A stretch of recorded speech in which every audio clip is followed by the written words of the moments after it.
First பாருங்கள், மகாவித்வான் மீனாட்சி சுந்தரனர் தான் வந்து பார்த்திங்கன்னா புலமை கதிரவன் என அழைக்கப்படுகிறாங்க. புலமை கதிரவனாவே மகாவித்வான் மீனாட்சி சுந்தரனார் தான் வருவார். சரிங்களா? புலமையாக இருக்கிறதுனால தான் அவர் மகாவித்வானாக இருக்க முடியும்.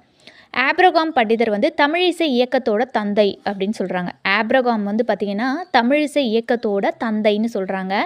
தமிழ் பதிப்புலகின் தலைமகன் யாருன்னா சீவை தாமோதரனார். நிறைய நூல்களை இவர் பதிப்பிச்சு வெளியிட்டதுனால தமிழ் பதிப்புலகின் தலைமகன் யாருன்னா சீவை தாமோதரனார்.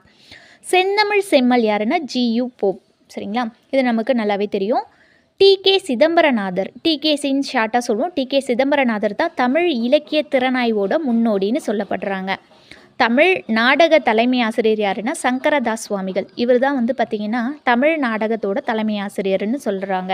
தமிழ் பேரவை செம்மல்னாவே மயிலை சீனி வேங்கடசாமி தான் வருவார். சரிங்களா? செந்தமிழ் செம்மல்னா ஜியு போப் வருவார். தமிழ் பேரவை செம்மல்னா மயிலை சீனி வேங்கடசாமி வருவார்.